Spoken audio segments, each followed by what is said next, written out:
Meu nome é Jeremy Wade. Detetive de água doce, pescador e explorador. Para mim, um lugar que contém mistérios infinitos é a Amazônia. Agora, retorno para a missão de uma vida. Durante um ano inteiro, irei além e mais profundo, no território mais remoto e desconhecido de monstros de rio que já conheci.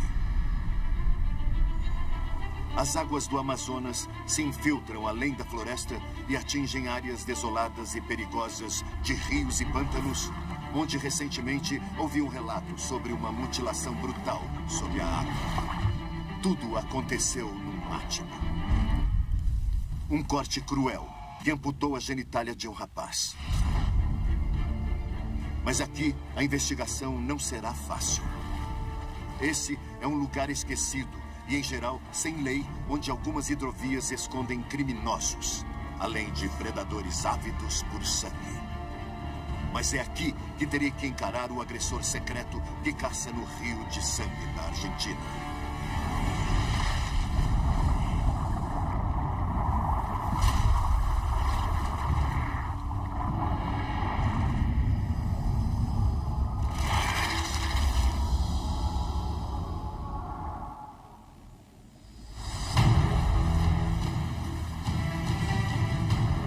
Uma única vida não é suficiente para explorar uma região selvagem do tamanho da Amazônia. Mas as águas repletas de predadores não se detêm na borda da imensa floresta tropical. Elas avançam como tentáculos por um território mais frio de extensos pântanos e charcos. Uma área quase 4 vezes o tamanho do Texas. Alguns correm ante a perspectiva de caçar novos monstros de rio aqui. Mas, quando ouvi histórias sobre ataques, eu precisava ver. Ouvi uma história sobre o ataque sangrento contra a genitália de um rapaz no Rio Paraná. É hora de investigar um novo caso. O Rio Paraná é uma imensa artéria de água doce que atravessa essa região. Ele flui das áreas pantanosas do Brasil e percorre 4.800 quilômetros até encontrar o Atlântico Sul. Dirijo-me a esse complicado labirinto de hidrovias em busca da origem da história. Como grande parte da Argentina, essa é uma área de gado. Apesar dos riscos de alagamento, alguns ranchos ainda usam as ilhas pantanosas como pastagem. Senhor? Senhor? Boa tarde.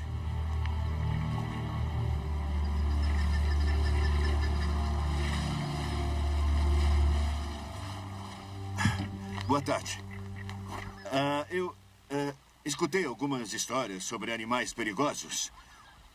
Eu perguntei para esse senhor se ele tinha ouvido falar sobre a mutilação. Estava cortando, amputando o pênis. Então cortou? Cortou. Perto daqui, correu a história de um rapaz que teve o seu pênis mais ou menos amputado. Parece que o relato que eu vi é verdadeiro, mas ele não sabe qual animal foi o responsável. É a arraia.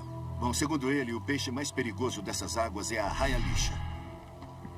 Eu fiquei cara a cara com esse gigante venenoso de água doce numa outra investigação que fiz nesse rio. Lá está ela! Lá está! Lá está! Lá está! Eu duvido que uma raia seja capaz de causar o dano que me contaram. Quero perguntar à própria vítima se faz ideia do que o atacou. Então pergunto onde ele mora. Fica ali embaixo. Bom, ele não sabe exatamente onde, mas parece que é descendo um pouco mais de rio.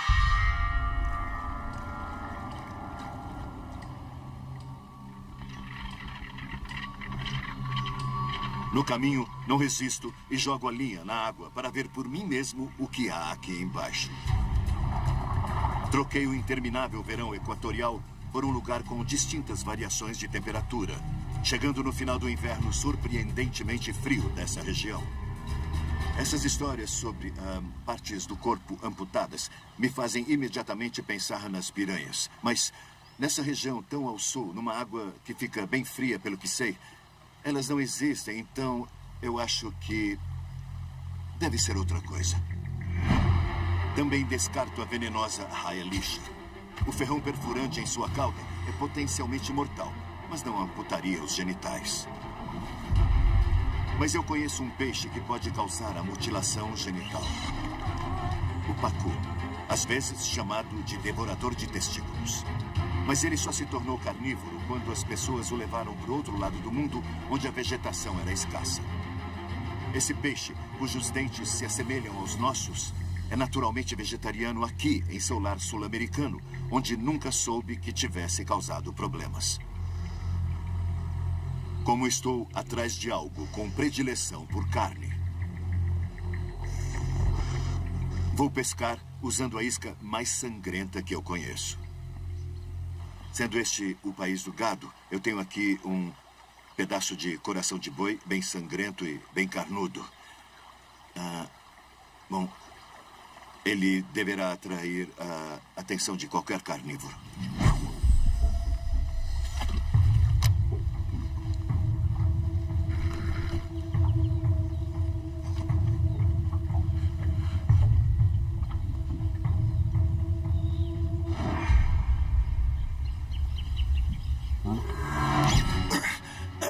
Peguei um.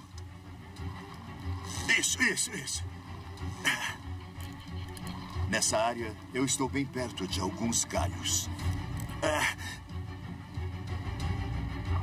É um peixe bem forte. Vamos lá? Peguei. O que é isso? O peixe que pegou a minha isca é um que nunca tinha fisgado. Um boca ou piapara. Este peixe é, de fato, carnívoro. Ele parece a carpa. Mas ele tem o que as carpas não têm. Ei, ele tem dentes. Vamos ver mais de perto. Seu nome científico é Leporinus. Descreve seus dentes de coelho, mas isso não é equipamento de um vegetariano amistoso. Sei que pode crescer mais que isso. Mas mesmo assim, sua boca não tem largura para morder meu dedo. Embora seja bem estranho ver dentes de um peixe como este, eu não creio que seja o responsável. Deve ser um outro. Os exploradores chamaram essa área de Argentina devido à prata que esperavam achar aqui. Outrora, foi uma terra de fartura para colonizadores da Espanha, Itália e Grã-Bretanha, mas agora suas riquezas desapareceram. Como muitas pessoas nesses locais remotos, o rapaz cujos genitais foram mutilados vivia à margem da sociedade, num povoado quase esquecido. As bandeiras vermelhas identificam um santo renegado que os locais veneram.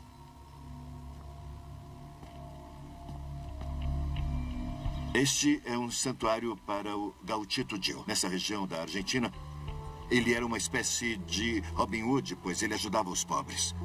Devemos deixar oferendas, cigarros, vinho, mas o próprio Gauchito Gil venerava outro santo de origens mais antigas e obscuras. Há uma outra figura menor ali, é algo que aparentemente remete ao Santo da Morte.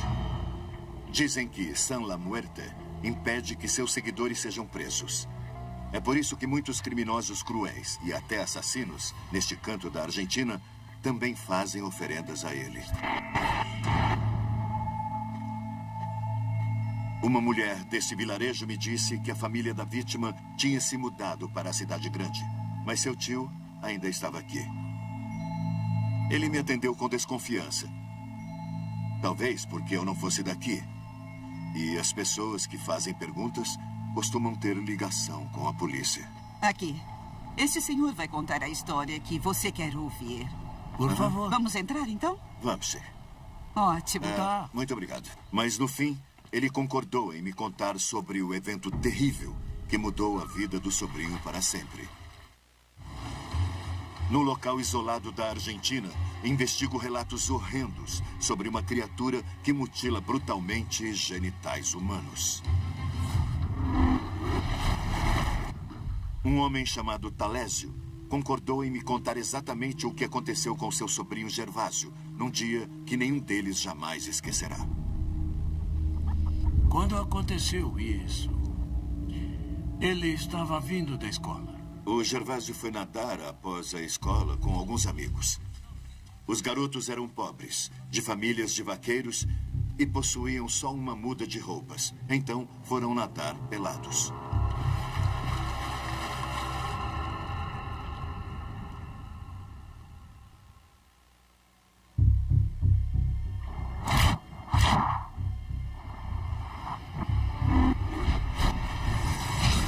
De repente, algo o mordeu.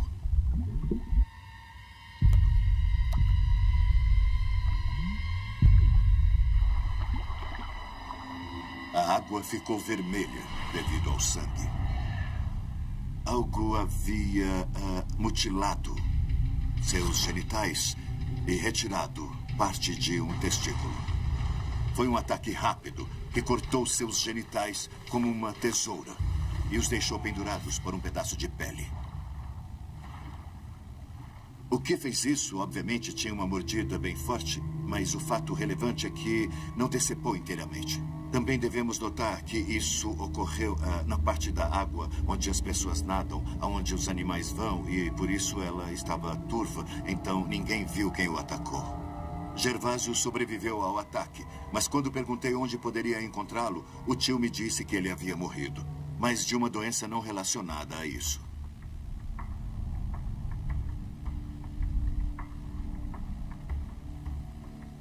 É a segunda vez que investigo ataques nas margens desse vasto rio.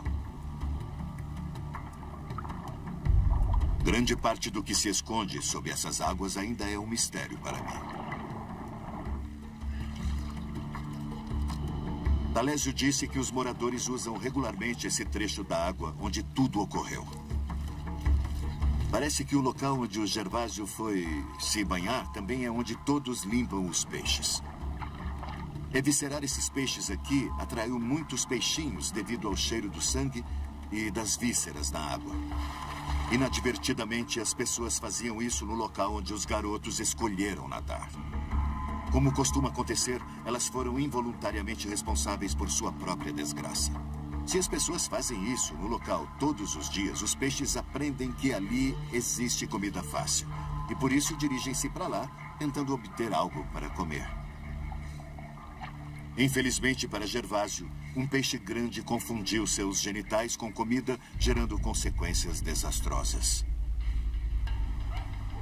Se um predador grande e agressivo deixou de temer as pessoas, deve haver evidências de mais ataques ao longo do rio.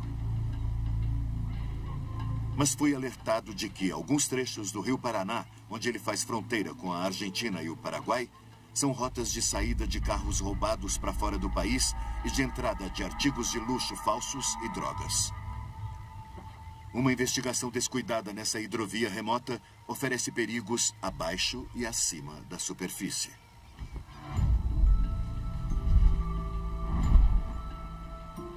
Perguntar a um pescador como está sendo seu dia parece bem inocente.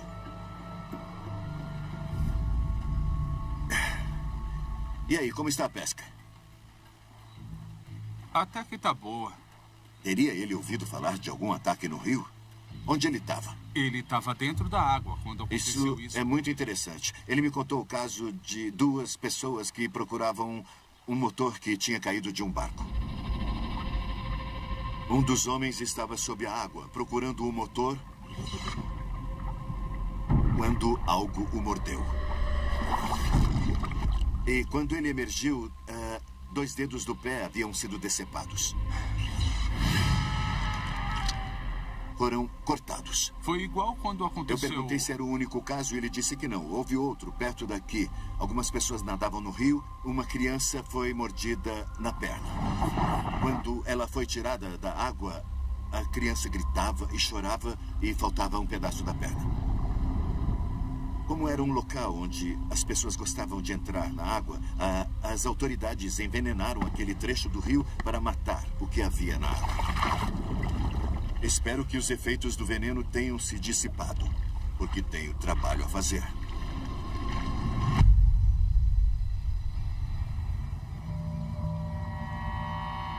Ainda não sei se estou atrás de um caçador que usa o faro ou a visão. Um pedaço de peixe mal cheiroso, cuja forma desperte a atenção, pode atrair os 2 tipos.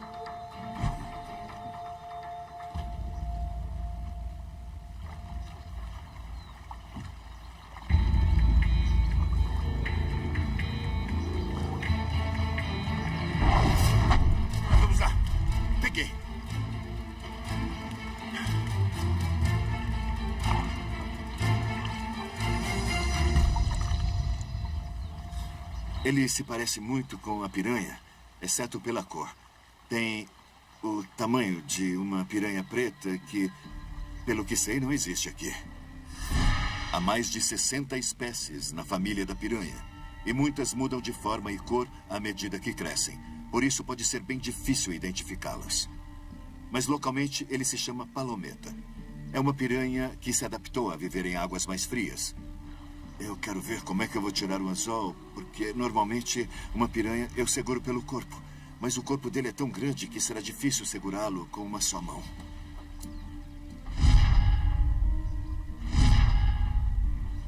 É um animal impressionante. Os dentes são extremamente afiados e talvez seja o principal suspeito da amputação dos dedos do mergulhador. Mas as maxilas não são grandes o bastante para o corte único nos genitais do Gervásio. Às vezes, os ataques deixam uma identificação, um ferimento que eu reconheço. As marcas dos dentes talvez sejam a maior pista para identificar o responsável. Preciso localizar mais vítimas. Eram afiados. Subindo o rio, encontro um vilarejo amaldiçoado por ataques de criaturas que aterrorizam a Argentina no Rio de Sangue.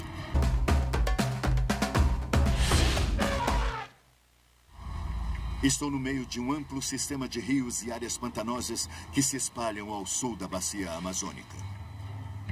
Caço um monstro de rio que vem atacando pessoas ao longo dessas margens remotas. Encontro mais vítimas no vilarejo ribeirinho. Dessa vez, não foram pessoas que nadavam no rio, mas pescavam. Soube que um garoto perdeu o dedo para uma palometa. Pelo que eu entendi, foi isso. Mas algo muito maior atacou seu padrasto. O homem pescava com uma linha de mão. E sentiu um puxão forte.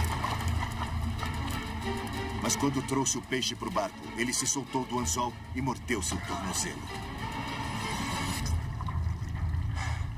Ele ficou apavorado. Não porque pudesse mordê-lo de novo, mas porque o peixe que se debatia e mordia podia atacar sua filha pequena que estava no barco com ele.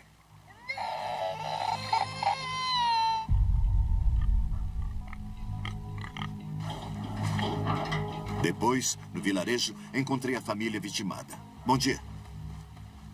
Mostre a mão para ele. O garoto viu que foi uma palometa que arrancou seu dedo. E, felizmente para mim, seu padrasto também reconheceu o peixe que o mordeu. Que peixe? Piraju. Piraju. Piraju é um nome que desconheço. Ele me diz que é bem maior que a palometa e que não foi o único homem atacado nesse vilarejo. Foi isso que o Piraju fez com a mão dele.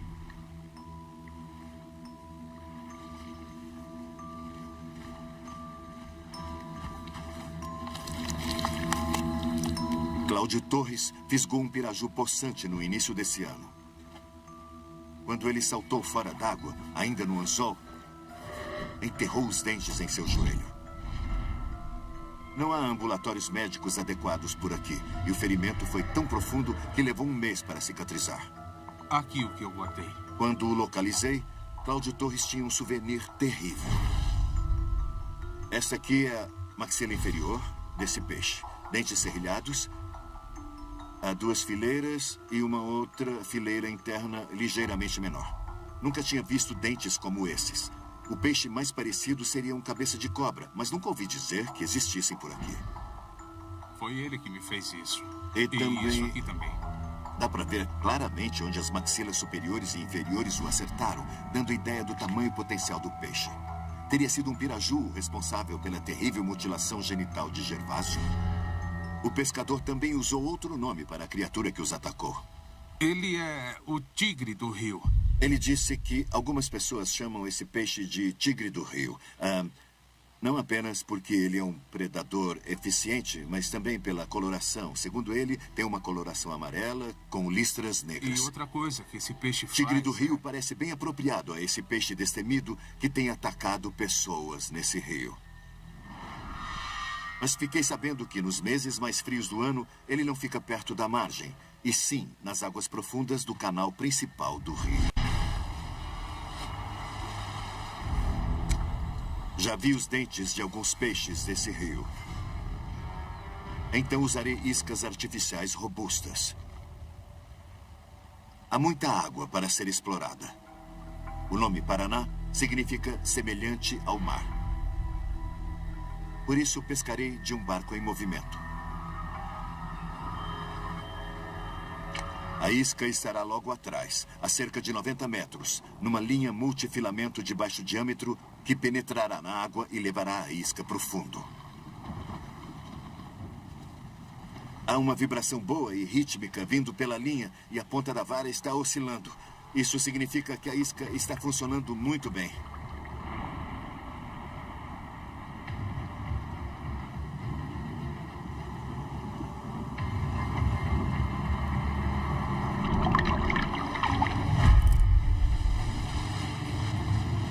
Correndo. Algo muito forte pegou a isca e a batalha começa. Tá puxando a linha, tá puxando a linha. A fiscada ocorre a uma longa distância e o peixe está lutando. Então, preciso de linha para compensar. É bem cansativo. Preciso da linha. Está puxando. É um peixe grande. O que pegou a isca é maior que uma piapara ou uma palometa. Eu espero que aguente. Na teoria, isso acaba desgastando muito o peixe, sofrer pressão vinda de cima. Mas esse peixe está resistindo demais. Na verdade, não está apenas resistindo, está exigindo linha. Essa pode ser minha única chance de ficar cara a cara com o tigre do rio. Mas ele é tão forte que tenho medo de perdê-lo. Estou à caça do tigre do rio, um peixe que tem atacado brutalmente os habitantes ao longo de um rio argentino remoto. Mas o peixe que fisguei é um lutador tão forte que tenho medo de não conseguir vê-lo. Minhas costas já começam a doer. Estão doendo muito. Senti um leve tremor aqui. Meu braço... Esse peixe ainda luta muito. E eu tô ficando cansado. Ele está lutando comigo há meia hora e não dá sinal de cansaço. Ele está puxando a linha devagar, à medida que se afasta. Sempre que ele faz isso, eu fico esgotado. De repente, a situação muda. O peixe parece estar ficando mais agitado. Mas isso não é um sinal de aumento de força. Ele está se aproximando do barco. Já vai sair da água. Subindo. Já vejo bolhas na água.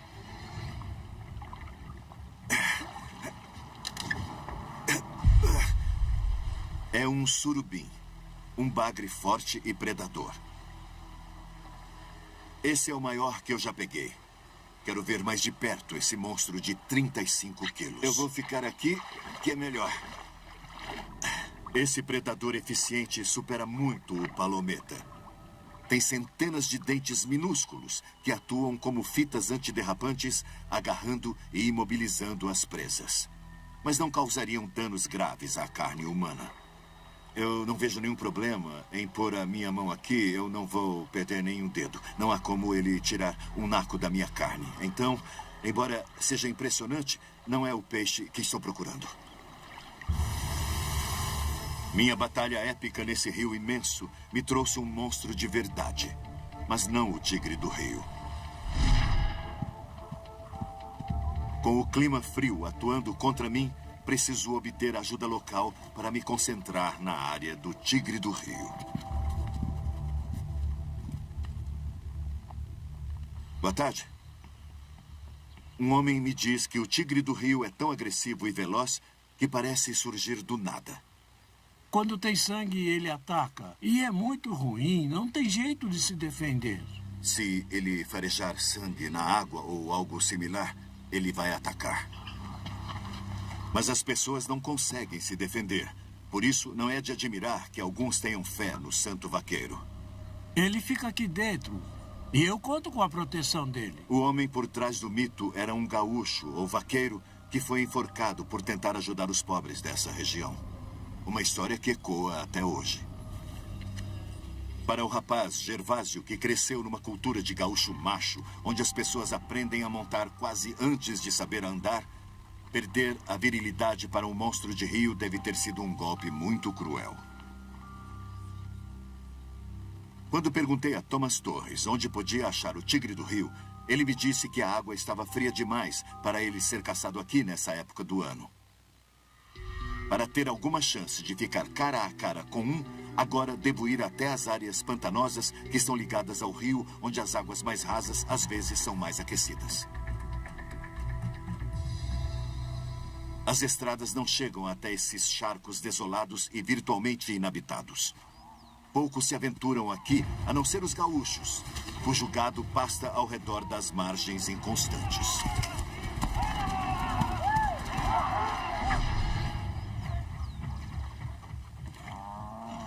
Olá, Oi. eu sou o Jeremy. Oi, tudo bem? Escuta, eu posso entrar facilmente aqui ou é um pouco... Não. O solo aqui é como um piso falso, que fica se movendo. O solo é bem traiçoeiro. A grande parte do que aparenta ser terra não é terra. Há água por baixo. Se você pisar, você vai afundar. Ele disse que os juncos flutuantes se deslocam constantemente sob o vento, redesenhando os canais. Dizem que um assassino que fugiu há 2 anos está aqui, mas a polícia não consegue localizá-lo. Será que tem tigres do rio aqui? Sim. Tem sim. Tem, mas não é fácil pegá-los. Então eu devo usar este aqui? Uhum. Eu mostrei o anzol e perguntei se serviria. É. Ele confirmou, esse peixe tem muita força. Tem muita força mesmo. Quando ele ataca, a sua maxila desfere uma mordida forte. Algo menor que isso acabaria destruído. Em troca de alguns anzóis valiosos, os gaúchos concordam em me levar até um dos poucos barqueiros que sabe como se deslocar por essas águas inexploradas. Mas isso exige que eu ajude a levar o gado através de um rio quase congelante.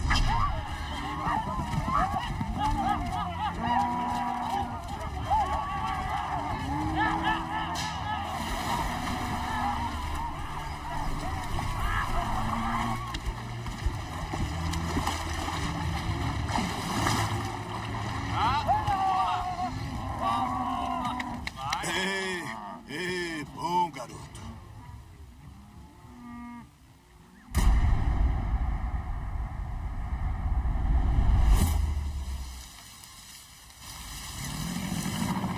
De manhã bem cedo, o barqueiro Túlio concorda em me levar pelos canais remotos e infestados de jacarés.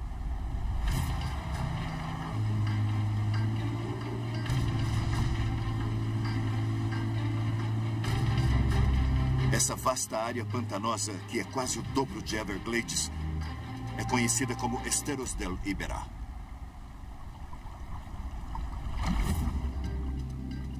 Viajei quase 800 quilômetros em busca do tigre do rio e as águas que encontro aqui não são como eu esperava. O nome indígena Iberá significa água brilhante. A água é incrivelmente límpida, mas infelizmente isso significa que o que vive aqui irá me ver antes que eu o veja. Túlio me diz que o único jeito de enganar o tigre do rio aqui é através da pesca com mosca, lançando de certa distância uma isca que imita um peixe numa linha quase invisível. Eu tento imitar um peixe pequeno, dando pequenos puxões na linha com a mão. Isso imita um peixe pequeno. Qualquer coisa carnívora que haja ali embaixo será atraída até ela. Espero que essas águas, no meio dessa área pantanosa isolada, estejam aquecidas o bastante para que o tigre do rio venha caçar.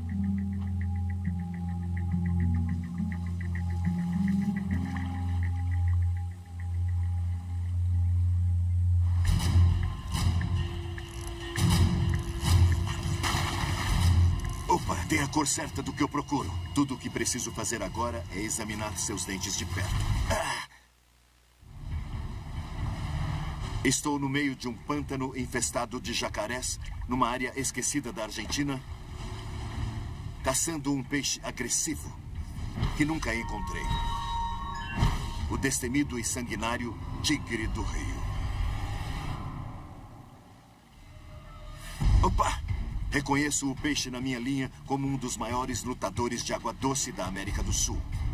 Tem a cor certa do que procuro. Um peixe que dá muito trabalho para manter no anzol.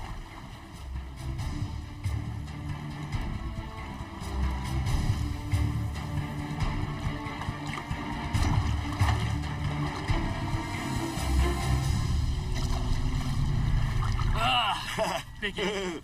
Já deu para ver as listras. Já deu para ver. Deve ser ele. Meu guia Túlio confirma que é o tigre do rio, também conhecido aqui como piraju. Mas eu o conheço como dourado, um peixe que vi apenas algumas vezes. Ele é como uma barra de ouro viva, tão dourado que recebeu esse nome. O nome faz referência à sua cor, assim como o da cidade fabulosa de El Dorado. Esse peixe musculoso é um lutador vigoroso que não é facilmente dominado. Sua bravura na linha é lendária. Sob as placas reluzentes das brânquias ficam os músculos da maxila, responsáveis pela força de sua mordida fenomenal. Bom, eu não quero chegar muito perto porque ele tem dentes. E observando aqui, o ângulo de sua maxila é equivalente ao de uma turquês. As fileiras de dentes similares a uma serra ficam parcialmente ocultas pela carne. Mas sob pressão, eles penetram profundamente. Ouvi dizer que o dourado pode atingir 30 quilos. Já dá para imaginar o dano que um peixe grande causaria. Mas se a ideia é provar que o dourado foi responsável pela mutilação genital de Gervásio, terei de comprovar isso. Bom, o que eu preciso fazer é capturar um maior do que este. Mas isso não vai acontecer aqui. Longe do calor da Amazônia, sou refém das estações. Túlio me disse que no inverno só há um lugar onde encontramos os grandes dourados. No rio Uruguai. Esse outro grande rio é ligado ao rio Paraná e o dourado patrulha os dois. Mas no inverno, o único local onde os peixes maiores ainda estão ativos é no Uruguai. Abaixo de uma represa que impede suas presas de subir o rio. Aqui, há comida suficiente para eles caçarem em águas profundas, seja qual for a temperatura.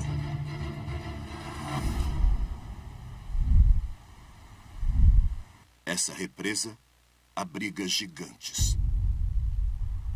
Essa estrutura enorme é a represa de Salto Grande. É um muro de concreto e aço de 3.000 metros ligando a Argentina e o Uruguai. Atrás, há um lago de mais ou menos 800 quilômetros quadrados, bilhões incalculáveis de metros cúbicos de água. A água é liberada e movimenta as turbinas, gerando eletricidade. E é nessa turbulência, abaixo das turbinas, que esse superpredador prospera. As represas são locais perfeitos para os grandes peixes. O fluxo turbulento imita corredeiras e cachoeiras onde os grandes predadores podem se esconder e se desenvolver enquanto a água castiga os peixes menores. É nessa água perigosamente agitada que eu vou pescar. Mas essa instalação de alta segurança é rigidamente controlada e por isso preciso obter acesso especial. Mas esse não é o meu maior desafio aqui. O maior desafio será atrair e depois trazer o peixe. Eu não sei, talvez o melhor seja tentar algo assim. Parece um peixe de verdade, além de ter um pouco de movimento. Acho que vale a pena tentar. Para evitar que a maxila do dourado corte a linha, terei de usar um fio de aço.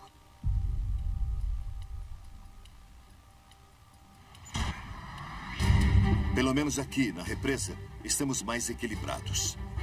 Com a água tão turva, o dourado não poderá me ver tão facilmente.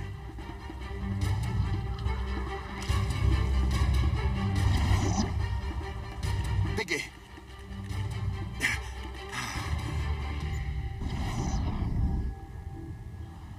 Escapou. Fugiu. O problema não foi no fio, mas na parte de cima da linha.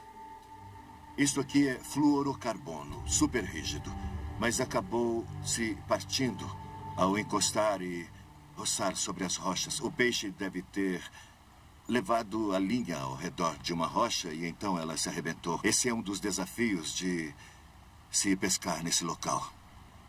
Mas pelo menos confirmo que estão aqui e estão em atividade.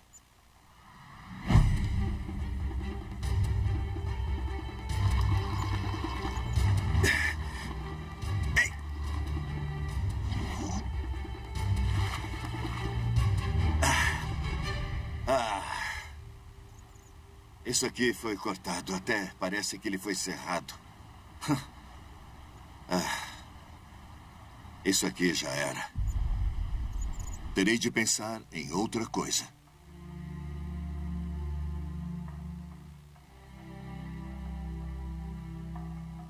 Vou trocar por iscas mais robustas. Plástico e madeira envernizada.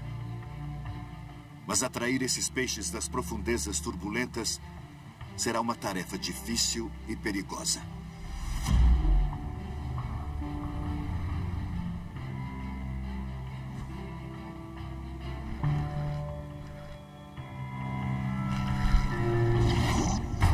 Ei, peguei um peixe. Peguei um bom peixe. Enfiar o anzol na maxila óssea do tigre do rio é uma coisa. Mantê-lo ali é outra.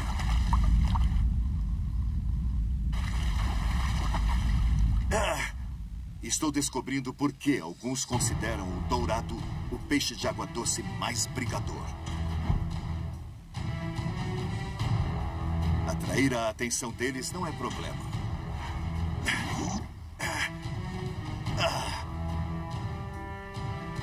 Mas manter o anzol nas maxilas impenetráveis está sendo um desafio enorme.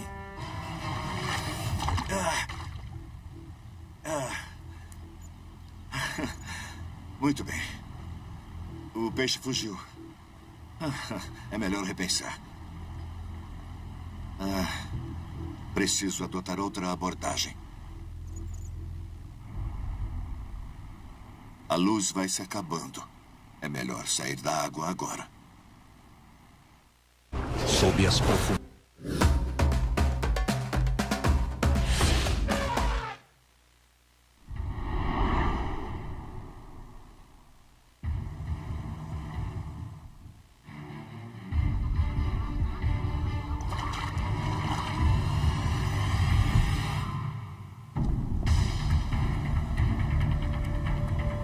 Na manhã seguinte, estou pronto para recomeçar a batalha. Mas as condições da nossa área de caça mudaram. A represa não está gerando tanta energia hoje. Os operadores cortaram o volume de água que passa pelas turbinas. A água baixou dramaticamente e, com isso, ela expôs as rochas que são locais de emboscada perfeitos para os predadores. Uma rocha como esconderijo, um pouco de água parada, algumas presas se debatendo na corrente. Se isso me servirá de alguma coisa, ainda não sei. Eu vi alguma atividade.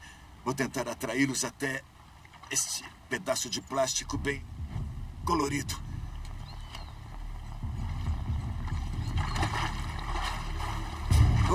Acho que consegui, peguei.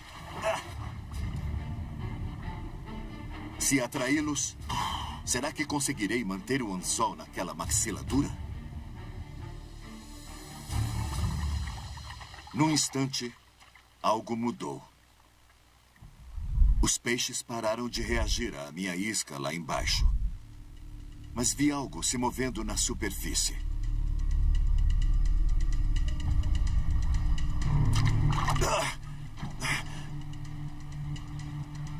É um bagre. Ou melhor, a metade de um bagre. Ainda está vivo. Dá para ver que ele foi cortado. Alguma coisa o cortou aqui, olha, bem aqui. Estou atrás de um peixe capaz de fazer uma laceração perfeita. Amputar igual a uma guilhotina. Acho que encontrei a evidência que procurava. Estou aqui comparando mentalmente isto a uma certa parte da anatomia humana. Isso aqui tem um osso no meio, tem uma coluna vertebral. E ele cortou tudo. Isso é terrível demais e impressionante. O responsável está em algum lugar logo abaixo de mim.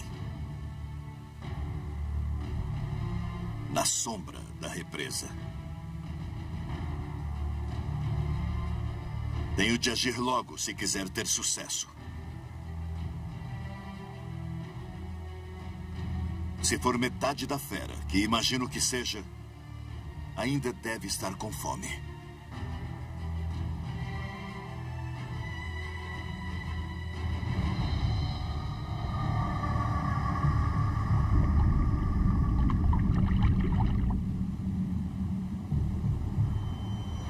Peguei.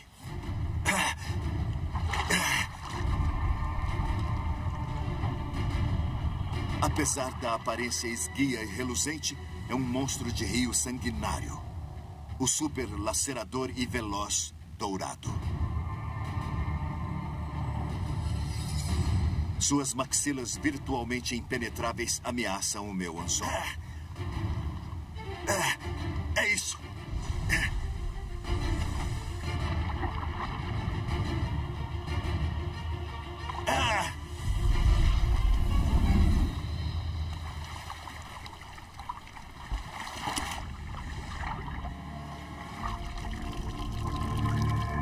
Com uma cabeça similar à do Pitbull, esse peixe imponente pesa mais de 18 quilos. Aqui está ele. É bem grande. Olha a cabeça dele. Veja os dentes. E o tamanho dos músculos da maxila que ficam na dobra da brânquia. As maxilas parecem tenazes, principalmente perto do ângulo. Muito fortes. Já abri maxilas de peixes muito maiores sem hesitar. Mas de jeito nenhum tentarei manipular a boca desse monstro escorregadio. Essa boca me faz lembrar daquela armadilha à base de molas. Não é tanto pelo tamanho ou pelos dentes afiados. É pela força bruta que aciona essas maxilas. E se você ainda tem dúvida, basta lembrar do bagre cortado ao meio. Qualquer parte da anatomia humana que fique entre essas maxilas, daqui nada consegue escapar. Vi o estrago imposto contra as pessoas ao longo do rio. E agora não tenho dúvidas de que um dourado teve velocidade, força e equipamento para mutilar a virilidade do Gervásio. Os encontros ferozes que descobri ensinam uma dura lição às pessoas que vivem ao longo do rio de sangue da Argentina. Ali embaixo, a situação é bem simples. Ou você come ou você é comido. É uma cadeia alimentar sangrenta que, em geral, ocorre na surdina, além do nosso conhecimento. Se você ficar do lado errado dessa cadeia alimentar, poderá enfrentar consequências sanguinolentas. Por esse motivo, devemos torcer muito e ter cuidado para que nunca estejamos do lado errado, na hora errada. Versão brasileira, DPN Santos.